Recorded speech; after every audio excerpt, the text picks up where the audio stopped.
Good evening and welcome to a new edition of To The Point.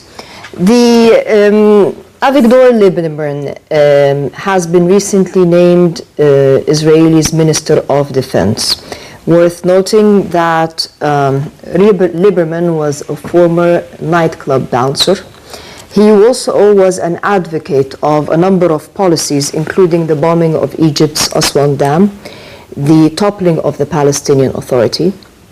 He also was for the introduction of the death penalty for terrorism and the transfer of Israeli Arabs into the Palestinian territories.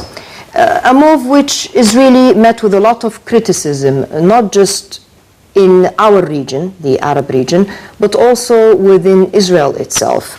A number of political analysts and writers are saying that this is basically a face of the mask of Israel's policies. Some are saying that this will be a destruction to the Palestinian peace process.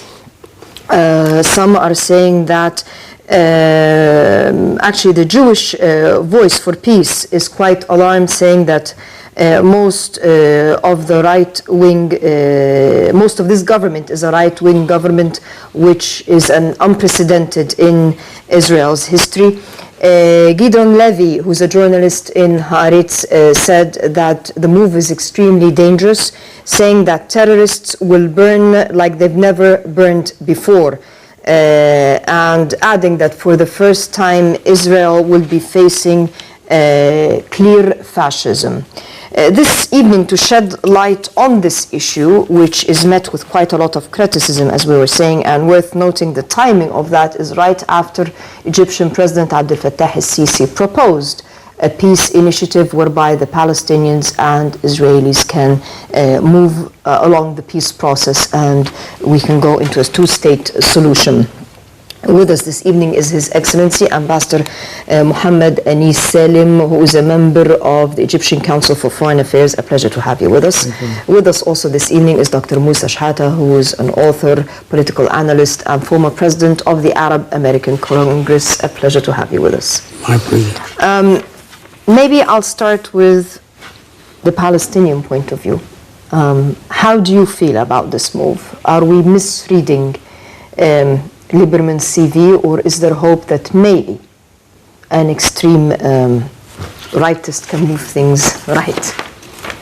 I mean, one does not need to go into deep analysis to come to the conclusion that Avigdor Lieberman is an extremist. One of the things that you mentioned about his objectives is to come up with what is called a Jewish state that is devoid of the presence of the Palestinians. I'm talking about inside the 1948.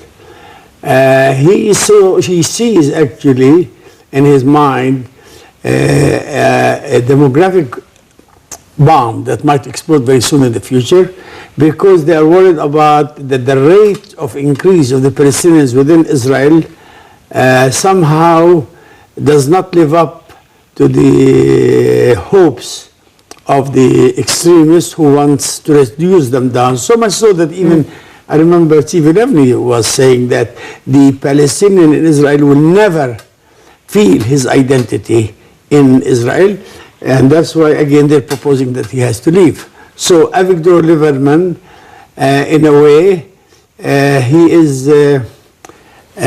initiating practically or polarizing even the Arabs about maybe two different views. Shall we proceed with what is called the peace process, or shall we resort to other ideas? Let us not forget, if we want to talk further, that the peace process has come to a complete, not to a complete halt only, it has actually brought negative results every time a peace process takes place. I worry every time I hear about a peace process, because the minute it's finished, they're talking about expansion into the next. Then why would Netanyahu do this? I think he's playing a game. He's a liar. He said many times that he's talking about two states. And if you look at the map in Palestine, you don't see geographically the possibility of two states. What do you see? You see on one side Israel with its expansionism, and you see the settlements everywhere, and what you see is pockets of Palestinian presence that are connected with roads that are controlled by the Israeli military. So what are they talking about? Therefore, it is not surprising that Mr. Netanyahu criticized Mr. Francois Hollande, President of France, for his initiative, not because he even read the agenda. There is no agenda. But it is expected from a president of a respected country like France is to demand what is called the implementation of what is called international legality in order for them to come to what is called a two-state solution. Now, in my opinion, there is no way where you can come up with a state, we call it a viable Palestinian state, in the remnants of what's left of the Palestinian presence. Therefore, avec the Liverman presence, what should it do? I am of those who always said it will be a waste of time to continue negotiations. Time after time, we're talking about from Oslo, which was, I can't even call it an accord, even though they call it the Oslo Accords, but actually it was empty. There was nothing. It was only a ceasefire. All the major issues were postponed to what is called the final settlement meeting, negotiation for the final solution, which means Jerusalem, the refugees, the 1967 borders, and the settlements will be left to be dissolved, to be solved later, which I think, of course, that implies there was a big strategic mistake on the part of the Palestinians. They should have demanded, at least, if you mean what you say with these so-called 4 items, that they should have put a pressure on the Israelis to sign that on the date of signing this agreement, all settlements will be at least frozen or something, so that we give hope for the future. But, and I saw on the other hand, a secret a video from Mr. Netanyahu, where he said, my purpose has been to empty Oslo from the so-called expected accords, and I have succeeded. That's what he's saying right now. And at the same time, every time we continue with the process of negotiations, the result has been totally nil. I cannot forget, for instance, I'm not talking about the Wye River and the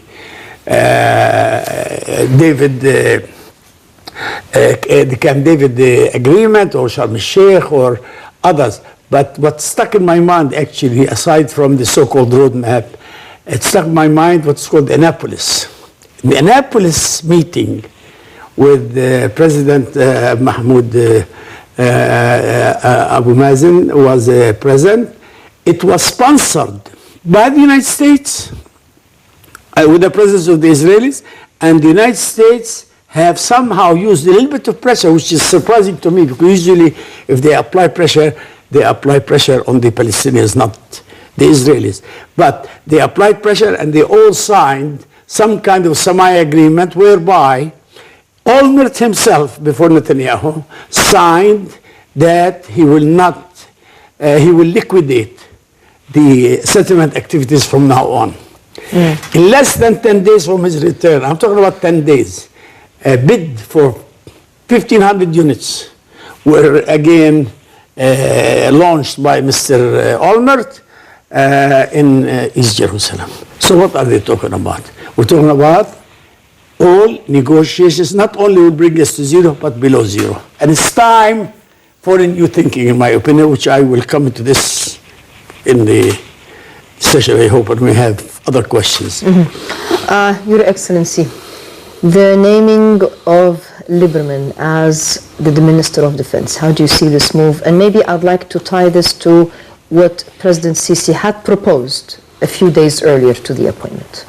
I was going to say that if you start with the appointment of Lieberman, you start at the tail of the story.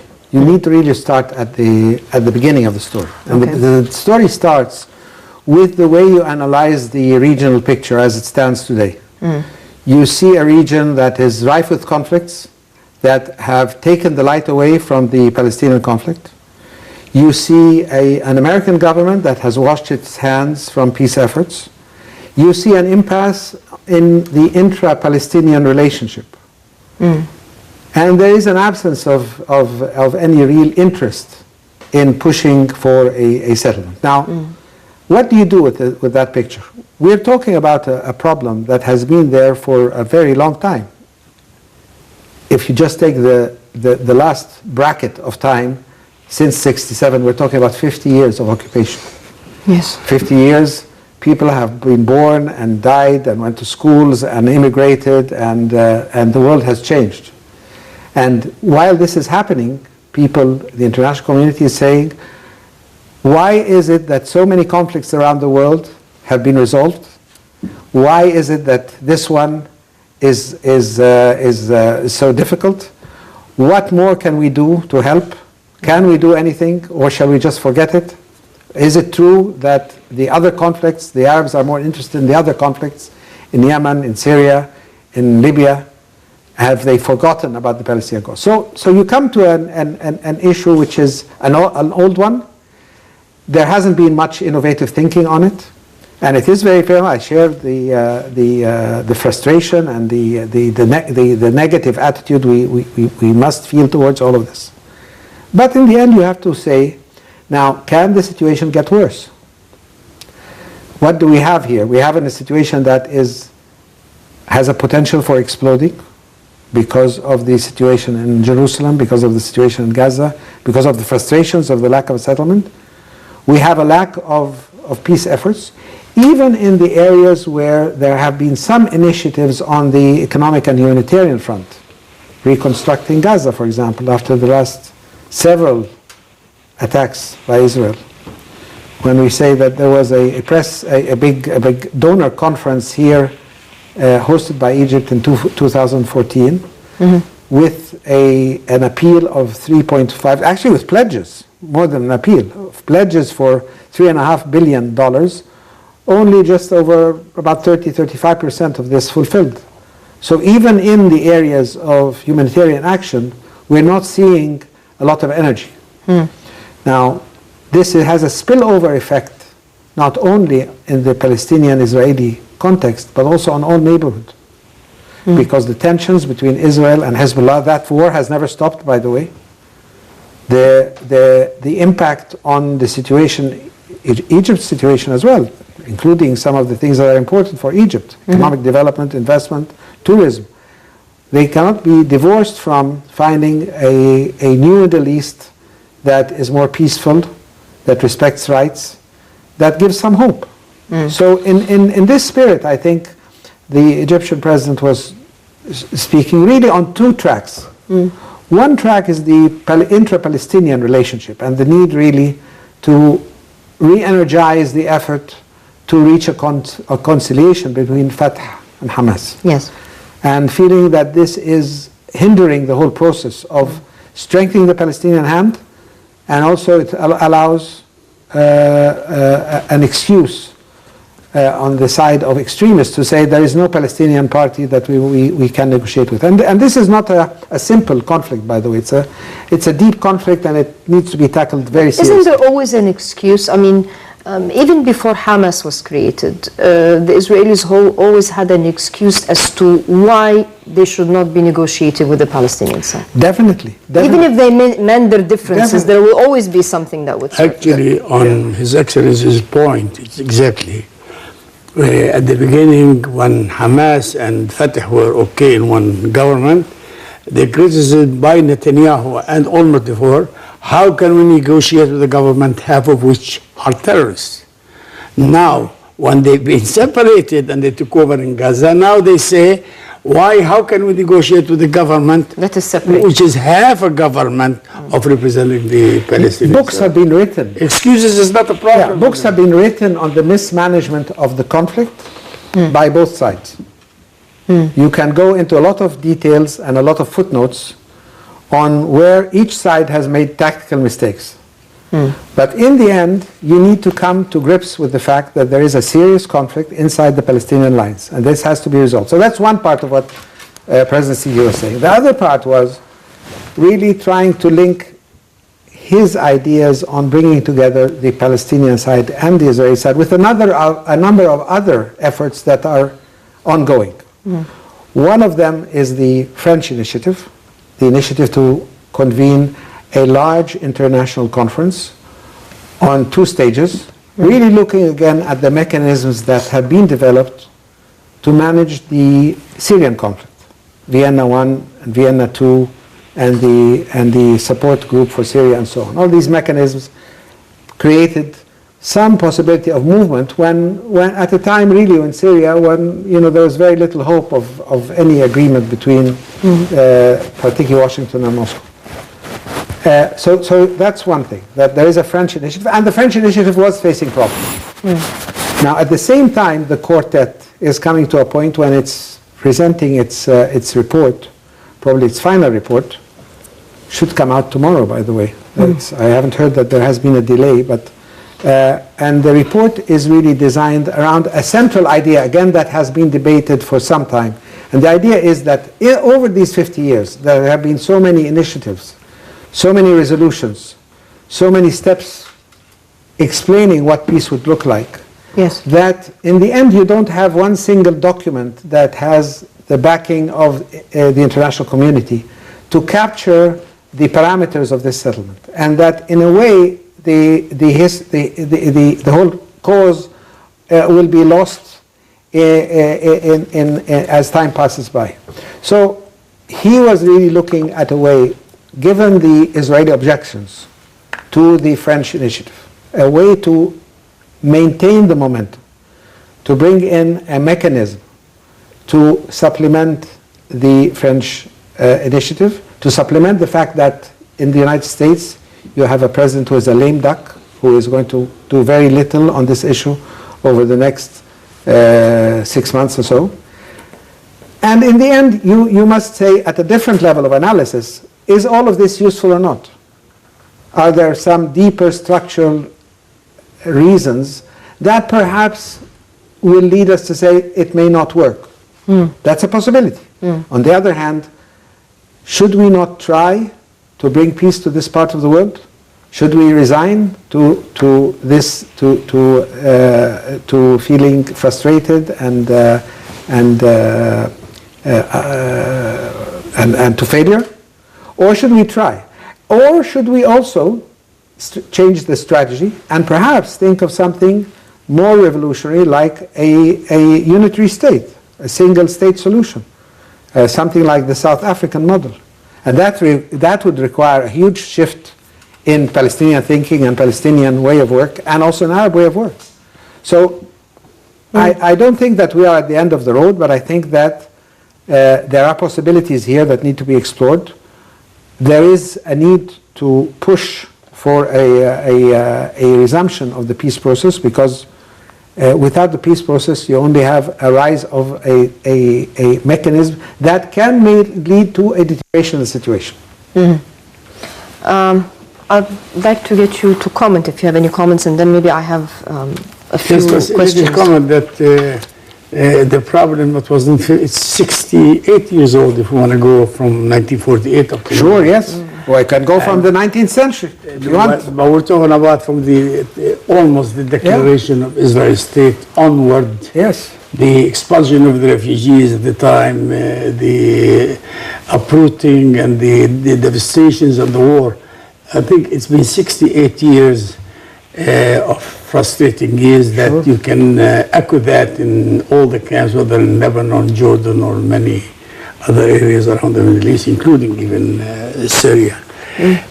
What His Excellency talked about, actually, somehow it is a very logical conclusion to the very miserable status quo. I mean, frustration, and then what? You see, first we have to ask, why would Netanyahu reject the French initiative before he even read the agenda, before he even found out what they're going to be talking about? Even though the French move was, in a way, trying to get away from what is called the American sponsorship. And let's not forget that the American sponsorship of the so-called peace process so far has been totally negative, because they are simply supporting Israel, right or wrong, as simple as that, supporting Israel, right or wrong. At the time they disagree, money is sent again, military is sent again, and so on and so forth. We have a very unique situation. Many people say, why Palestine from all the problems, as His Excellency mentioned? Palestine is not only colonization. We have a very unique situation in history whereby people were uprooted and they were replaced with incoming people from all over. If I remember history right, in 1915, there were 300,000 Jews that has amassed from all over Europe and Eastern Europe especially, including Russia, waiting for the declaration of Israel to state in order for them to go to Israel. We cannot forget the historical blunders of the British under the British Mandate, where they opened the borders for the Jews to come in, because we also everybody has to understand that the partition plan could not be implemented on the ground. Partition plan, you could do it on the map. Because if you say this is Israel, which is almost the coastal area, the question is, where are you going to bring the Jews from all over the world if all the land, and almost 90% of it, was owned by the Israeli Palestinians? Where are you going to put them? So the expulsion of the Palestinians was as a necessity to achieve what's called Zionist objectives. There's no question about that. However, they somehow predicated that the Arabs in general will reject what is called the partition plan, and therefore preparing themselves for the war so that we do the expulsion. And that's why, for this reason, many should not be surprised when we realize Israel took almost 22% more than was allotted to them by the United Nations, because they want to make room for. But they have now a notion called, we have to have a permanent Israel. I don't know if the complications, is it because of international legalities or etc.? I think the problem could be solved in 24 hours if tomorrow Mr. Netanyahu and his group and his other group says, okay, we're ready to implement the United Nations legalities, which is the right of the refugees, as like Resolution 194 in 1948, and implement the right of the Palestinians to return, and then find a solution for this. I'm not talking about necessarily return into Israel proper, etc. There are ways, but as Moshe Dayan said, and it is actually, he is the master, or shall we say Netanyahu was a student when he said that we know it is land and peace formula. In other words, we can get peace easily if we give back the land.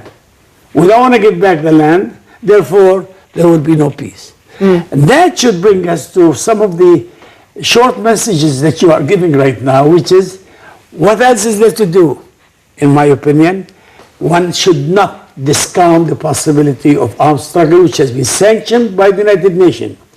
It is a hopeless case. If you're talking about people with honor and dignity and people who believe in what is right, it will be easy to continue on what is called the peaceful negotiations. But when you know that these people are telling lies, I'm talking about the leadership of the extremists in Israel, there's no use to negotiate without any some kind of parallel activities like armed struggle. Otherwise, but don't they use armed struggle as an excuse so that they don't sit to the negotiating table? Who are you talking about? The Israelis? The Israelis? No, the Israelis, they will use excuses even if all the Palestinians... What about public opinion at large? If you resort to armed struggle, and I'm not saying I'm not for or against it, I'm just saying that something like the United Nations, which rejected it, for example, and would you not get... No, it was not exactly rejected. Actually, it sanctioned it. There are two resolutions allowing the people under occupation, especially talking about the Palestinians, they have the right to resist occupation, including armed struggle. It's mentioned by resolutions. But that is not what I'm advocating right now. What I'm saying, wouldn't the international leadership stand against the Palestinian question? I mean, wouldn't this further drive the Palestinian question away from the negotiating table? No, that is what drove the Palestinians away from the negotiating table is the adamant, colonialist, greedy position of the Israelis by not relinquishing some of the lands. Now we're talking about, people were talking about two states. To me, it's almost impossible. Impossible to form a state from pockets of Palestinian presence surrounded by the Israelis everywhere, connected by roads that are controlled by the Israelis. How are you going to have a viable Palestinian state? Especially when they predict for the future they're not going to go back. And actually they're talking about getting even more land. Therefore, I say the choice is not very comfortable, not even for the Palestinians, because they're facing a very formidable force, yes. But nobody ever said that freedom comes free of charge.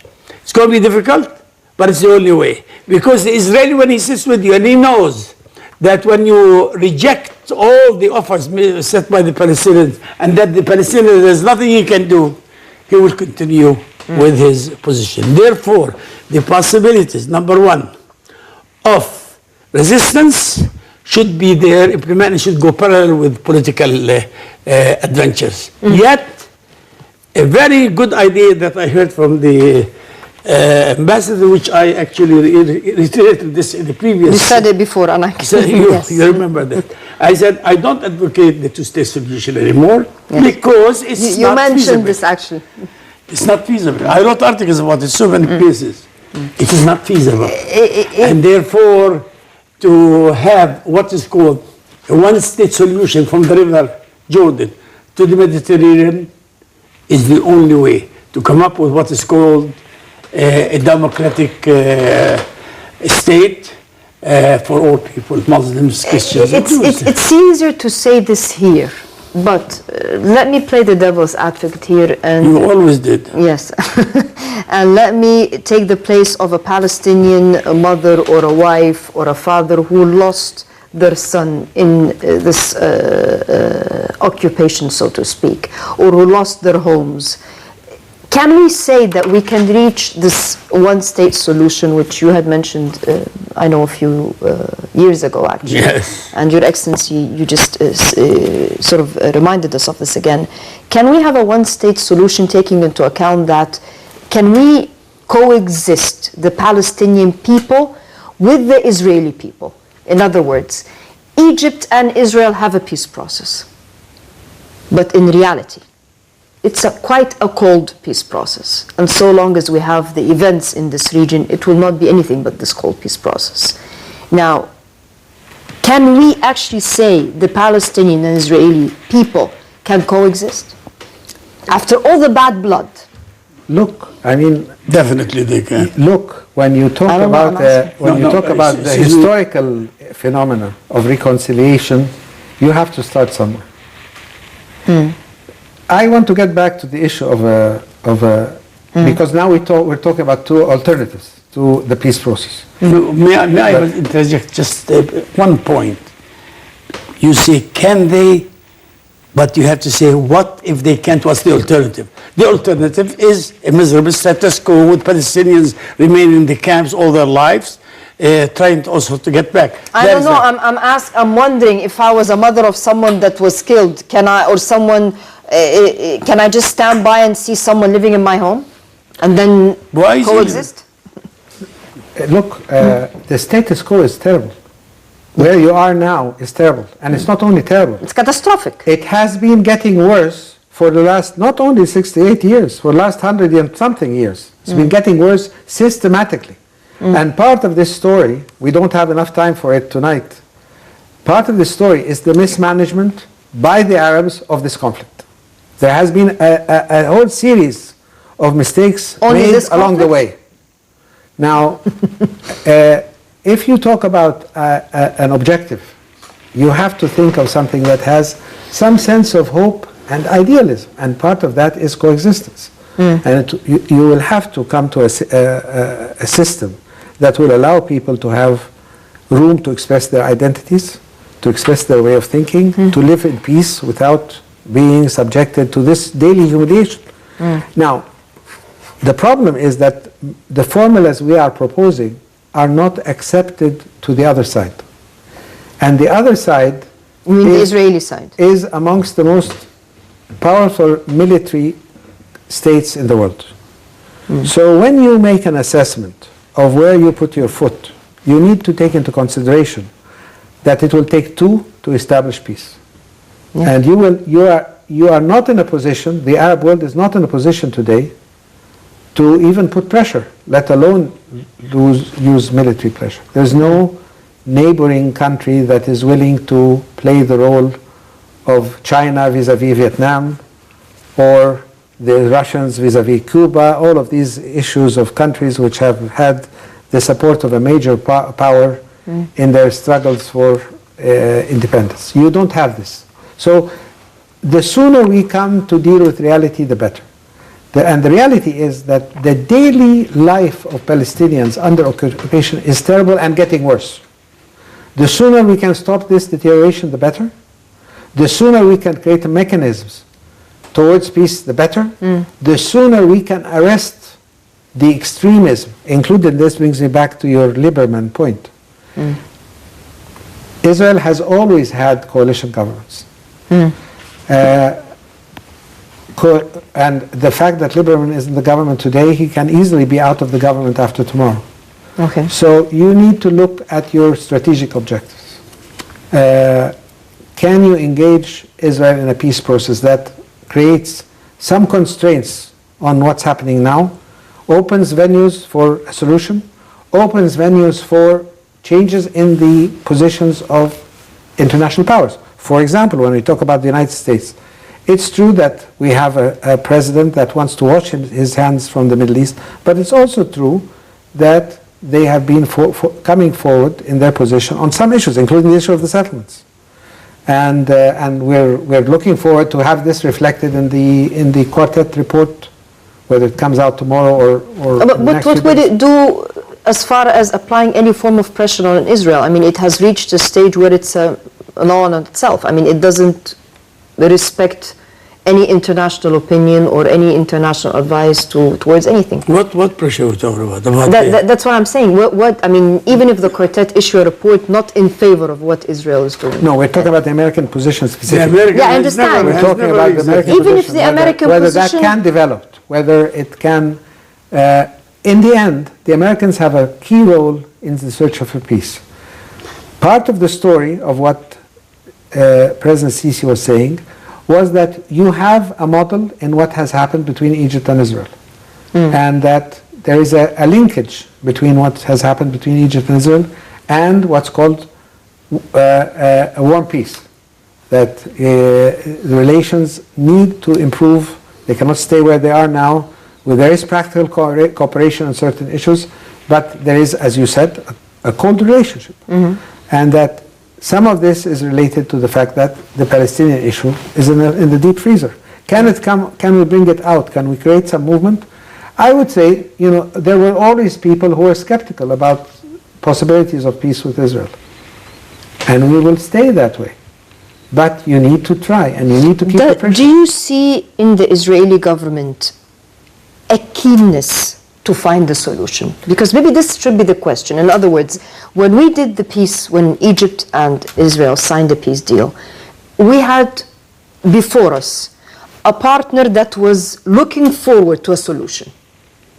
Hence, we reached the Camp David agreement. It wasn't that simple, by the way. I understand. You had Begin, who is one of the most extremist. I elements understand. in the Israeli body politic, and you had a lot of failures and breakdowns in the process. I understand this but perfectly. You created a dynamic, Egypt, created a dynamic that made it impossible for the United States not to take a position, and it made it impossible for the Israelis not to cooperate. But at the time, you did not have the strength of a Zionist lobby in the United States, which you have today. At the same time, when it comes to the situation on Palestinian territories, they're all over Palestine. I would take issue with you on that. Meaning? Meaning that it's not true that there has always been a strong Zionist lobby in the United States. I would say that if you look at things like J Street and the divestment initiative, I would say that Israel today is it has a very bad press in the United States. It has, amongst the Jewish community in the United States, it has a lot of people who are against Israeli occupation. You have a lot of dynamics. You have American universities But why is it not reflected in American policy? divesting from American policy is a reflection of realistic factors. It's a power game. There are other issues. You know, you have a plethora of conflicts in the region that have distracted people completely from the Arab-Israeli conflict. I take exception to that. And I want to remind you also here that we have come very close to solving some of the issues, but somehow this last push was missing. For example, the issue of the Golan Heights. We were very close to solving it. We never made it. The last few steps were frustrating. So I would say that you have to be on the offensive in the peace process. You have to come with new ideas. You have to be engaging. I am not so optimistic on the talking now about armed resistance. I think this is something that belongs to the 50s. It's too late now to talk about this. It's not realistic. And you need to keep your eye also on the situation of the real people under occupation. I always say that the people under occupation are the ones who are suffering the most. They're the ones that are paying the price. They're paying the price. But I debate His Excellency's view on this, because what is the conclusion? The conclusion, we should keep trying negotiating. I say it has failed, or at least, I wouldn't say it has totally failed and it's the end of the line, but let's put a line that goes parallel with it. When you talk, Your Excellency, about a strong army, granted, so what? Don't forget, guerrilla warfare, armed struggle, resistance in general, they're created because your opponent is very strong. This is a known fact. Hit and run means you're not facing it with an army. There is no army. What did Batista do, and what did even Castro did after that? The idea of guerrilla warfare, nobody can stop. Don't forget the experiment in Vietnam. The Viet Congs, they were a minority, yet with the superpower, the United States was supporting Hanoi and the South, yet they lost. Why? Because there was resistance. You see, you cannot meet me again and tell me if everything fails. You see, what are you going to say? We have not used all our options. At the time, the United States was meeting with the Viet Congs on the peace process.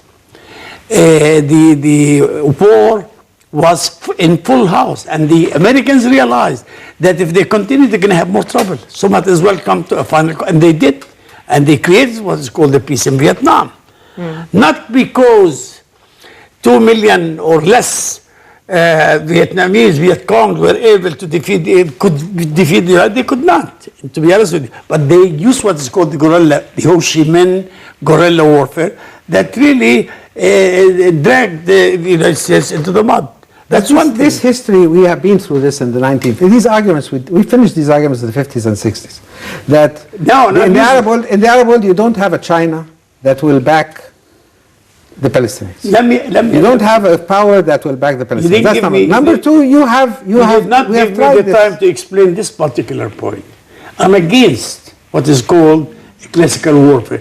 I'm against Arab countries participating in any war in the future.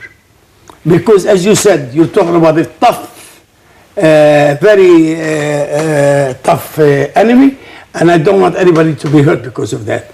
This is the Palestinians. The Palestinians should continue with their resistance without they get the support, moral or financial, etc., support from the Arab countries. But no Arab governments should participate in a war against Israel. But nobody will have support. If they don't have support, that means there is no possibility of a military option. How come they got the support before?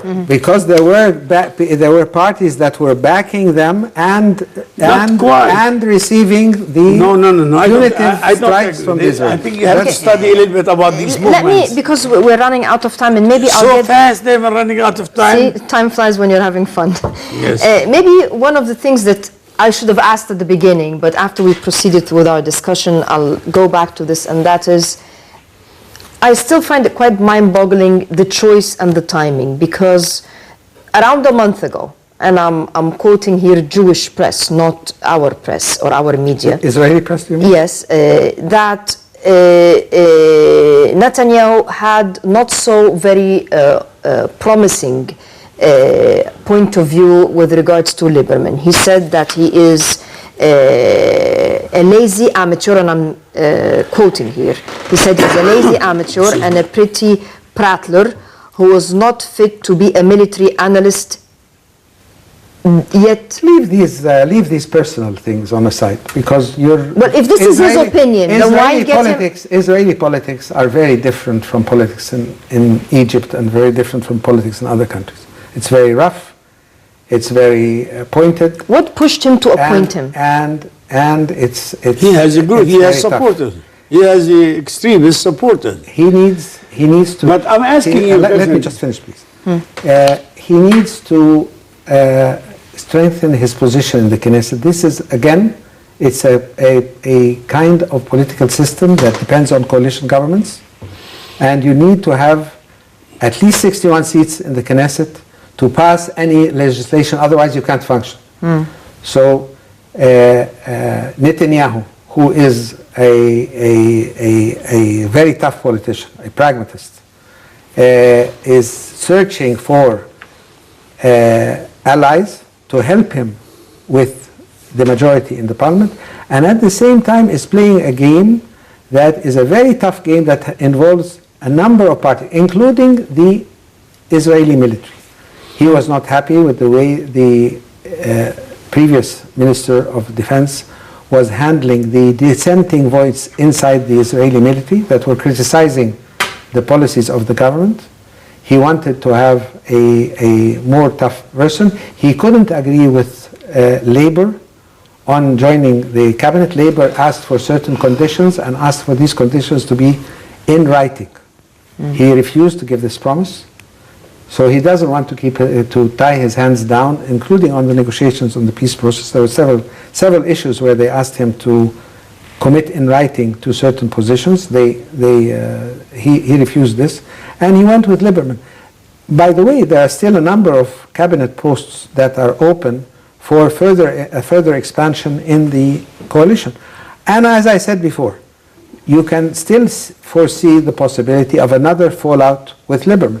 You must also notice that Lieberman was not appointed as Minister of Foreign Affairs, because Lieberman, of course, created a lot of problems when he was previously Minister of Foreign Affairs. But it's not related to the major issue we're talking about. I'm talking about right now, we're talking about something very important.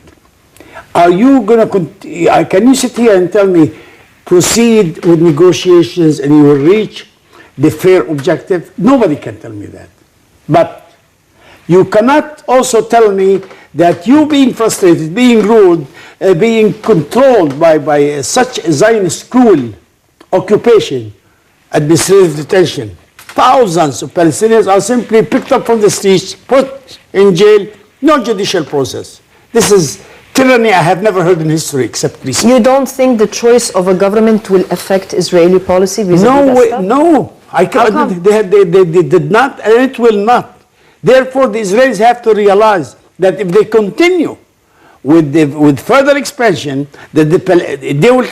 Don't forget, it was Ben Gurion when they announced in 1948 that he said, in generation or two, the Palestinians will forget about Palestine. They did not, they never will, and the next generation will continue. The fact still remains that if I continue with the road and I could come to a total dead end with them, I have to use another alternative. It's logical. Before we use the Intifada, do you think the Intifada reached some tangible steps? Because there was Intifada 1 and Intifada 2. The Intifada to me is some kind of a public revolt, but it should be developed, should have been developed, and I do blame the leadership there, should have been developed into becoming a formidable resistance. I don't think the Israelis or anybody can really stop resistance of people who are very, very oppressed. They cannot stop that. It's history. Do you think the Palestinian people want this right now? No, the Palestinian people don't want any of the violence whatsoever. But the fact remains, we have no choice. Well, this is not a road, asphalted road. You can simply drive with your car and get to the objective. We have no choice because Israel's greed has made it almost impossible for the Palestinians to give a chance for what's called peaceful solution. Every time they negotiate. Why isn't Hamas resisting? Can you explain? Wasn't this the role of Hamas initially? And that's why Israel refused to deal with Hamas because it was the terrorist about wing? Hamas. Is Hamas working for what is called the liberation of Palestine, or is it talking about the Caliphate being, has been the the military wing of the Brotherhood? I don't know. But I know one thing for sure. There are thousands and millions of Palestinians who are very anxious to get back and live like human beings, belong to a country of their own, and if they have to die for it, they will.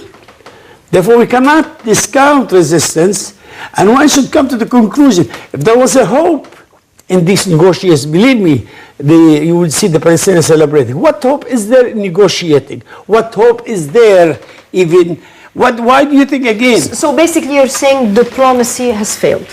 Not only has failed, I'll give you one simple proof. Netanyahu rejected Holland, Francois Holland's idea of an international conference for one simple reason. What would an international conference come up with? International legality, United Nations resolutions, implementation of 242, 338, and many other resolutions, the right to the refugees, in 194, they cannot talk except about legalities. And legality and international legality is the biggest enemy for Israel objectives. Because legality means go back. But the thing is here, but let me finish the point. Do you make Netanyahu's refusal Can you give me try to apply smart strategies that don't make the situation worse? How? By being very careful about where you put your foot. If somebody is putting a peace proposal on the table, you have to be engaged. You are dodging the main question. I'm not dodging any questions. Asking you, I'm not here to dodge questions. I'm here to answer questions. How do we get to liberate our land? If I give you a series, and I can, from 1993 Oslo up to now, of total failures, one after the other, shall we continue with the failures, or do you think we should seek another alternative? Did you have international support as it is today? Maybe what would the international support do? Really? It would not pressurize Israel to... If the United States, and again, I do disagree with you on... And it's not just the United States anymore. I have been there for 23 years. I've done a lot of research on... Would you believe it if the Israeli can guarantee you out of 100 senators, 80 are almost guaranteed? They're fed. These are facts of life. These are facts for life. Facts of life. So I say... They're not new. Nothing in what you said tonight is new. Everything has been there since 1948. Very good. Now, how do you deal with it? Either you keep losing, or you create another strategy, a winning strategy. No, there isn't. Egypt has created a winning strategy and has showed results. Syria could have done the same. Palestinians could have done the same. Don't miss the train again. Why? Don't keep missing the train. Really? Every time. Where was this chance given to us and we missed it? Come on. Here in Egypt, you were invited. You were invited. The Palestinians were invited here to Mina House. They didn't show up with a Palestinian flag that the Israelis objected to. In the same way, you're saying today they objected to the Palestinian flag. They didn't show up. They refused to get into the room. Imagine. And how. And why did the... But where were the Palestinians? I mean, the fact is, you have missed the train many times. We can spend another 3 hours going through that. But there was no you have a process now, give me one and you have to chance. take. Why did if we missed the train in Mina House, Why did the Egyptians lost in Mina House and they end up in Camp David? Because you're dealing with a greedy enemy. No, because there was a part of everything that was negotiated that had to deal with the Palestinians. It would have been much easier to negotiate without any reference to the Palestinians. Well, there was a framework for the Palestinians. The Palestinians chose later on to catch up and go to negotiate in Oslo on their own. So they lost if you peace is not an idea. Peace is something on the ground. But it's also an effort. It's also a belief. It's also an initiative. You have to campaign for peace. You think you have to fight for peace. Anybody would have given the Israelis a chance like they did in Oslo, what they have offered, to forget about the 78%? You don't have to prove to me that you have Israelis who want annexation and not peace. You don't have to prove that to me. Well, then what do I have the to prove question to you? is, how can you create the dynamic to achieve your objective of a state? And you are a theoretician. Either you create that You're good in theories. Either you create that dynamic, or you absent yourself. I am sorry. And let history judge you. History judge what? Gentlemen, unfortunately, our time is up. I'd like to thank you both. Because we're talking about theories, but no implementation. Well, we're not the ones to implement. No, we're talking about reality.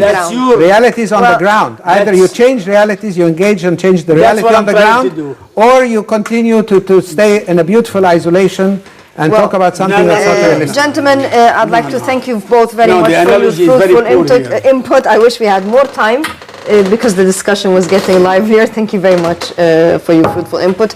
I'd like to thank you, the viewers. We'll see you same time next week. Until then, good.